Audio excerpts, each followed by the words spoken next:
Kwa majina naitwa Raya Hamza Mohamed, ni msimamizi wa mifumo mfuko wa huduma za afya Zanzibar.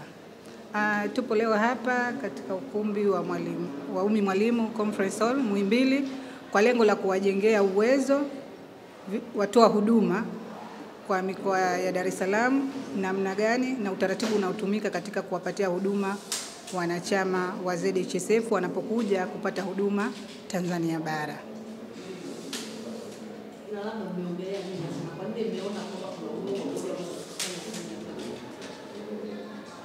Umuhimu wa kuja kufanya uelewa huu ni kutokana na changamoto mbalimbali zinazojitokeza wakati wa kuwapatia huduma wanachama wa ZHSF Tanzania bara. Unajua wanachama wa ZHSF Tanzania bara wanapata huduma kupitia NHIF. Kwa fupi, NHIF ni kama wakala wa ZHSF kwa upande wa Tanzania bara. Lakini kuna mgongano kidogo kwa sababu wanachama wa ZHSF wana utaratibu tofauti katika upataji wa huduma. Sisi tunatoa huduma kwa kutumia ule mfumo wanasema huduma za afya kwa usawa, UHI. Kwa hiyo utaratibu wa rufaa ndo unaofuatwa. Ni tofauti na wanachama wa NHIF. Mwanachama wa NHIF leo anaweza akaamka akaenda kituo katika ngazi yoyote. Aidha akaenda kazi ya wilaya, taifa au mkoa. Lakini kwa upande wa ZHSF wanachama wanatakiwa wapate utaratibu wa referral system ambao ndio miongozo unawekwa na Wizara ya Afya, waanze katika level za chini kupata huduma mpaka pale level ya chini inapoona ipo haja ya huyu mwanachama kutokana na changamoto yake ende level ya juu. Kwa hiyo kutokana na utaratibu huu kidogo kumekuwa kuna kutokufahamu, mgongano kidogo wakati wanapokwenda kupata huduma. Kwa hiyo tukaona ipo haja sasa ya kuja na kuwaita watoa huduma na kuwaeleza utaratibu gani unaotumika katika kuwapatia huduma wanachama wa ZHSF Tanzania bara ili waweze kupata huduma nao kwa wakati na muda sahihi bila kupata usumbufu wowote.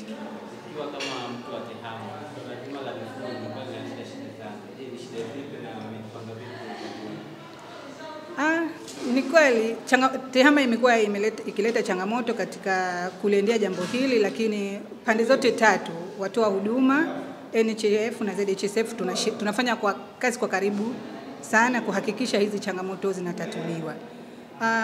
Na hivi karibuni juzi tarehe 9 mwezi wa 9 tumefanya marekebisho makubwa ya mifumo, na sasa hivi kwa asilimia kubwa zile changamoto ambazo zilikuwa zinalalamikiwa na watoa huduma kwa asilimia kubwa zimeondoka.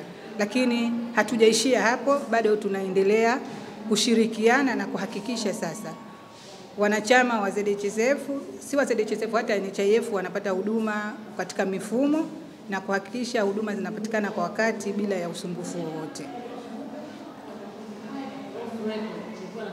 Naitwa Dr. Ifena Mramba, ni meneja wa mkoa wa Ilala, mfuko wa taifa wa bima ya afya. Leo hii hapa katika hospitali ya taifa Muhimbili tumekuwa na kikao na watoa huduma. Kikao hichi kimefuatia mashirikiano au makubaliano ambayo yapo kati ya mfuko wa taifa wa bima ya afya na mfuko wa huduma za afya Zanzibar.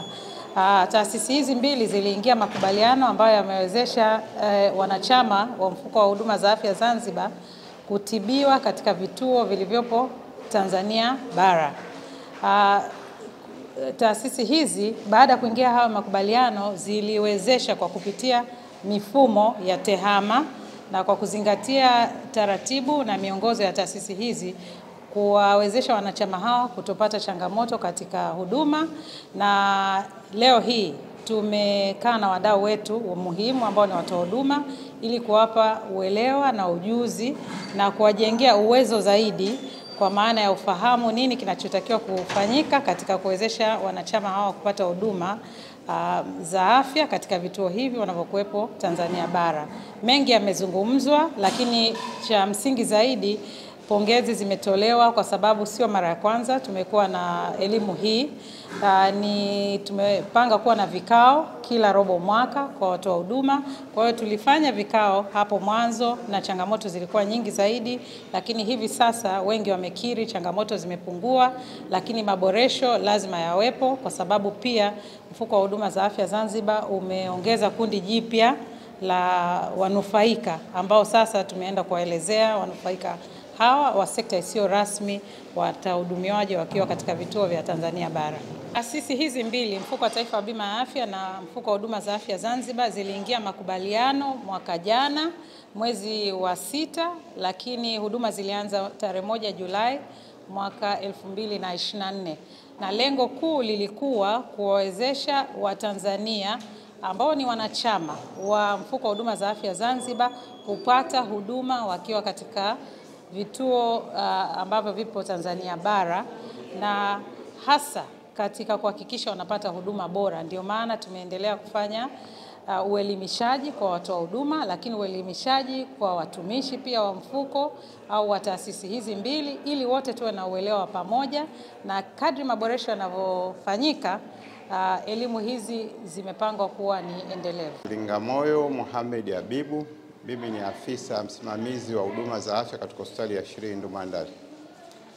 Kwa kifupi naweza nikasema kwamba tulikuwa tunapata changamoto mbalimbali ambazo katika kuwahudumia wagonjwa ambao wanatumia hizi kadi za ZHSF kutoka Zanzibar. Changamoto kubwa ilikuwa ni kwenye mifumo, kwamba hilo ndio changamoto la kwanza ambalo tulikuwa tunalipata.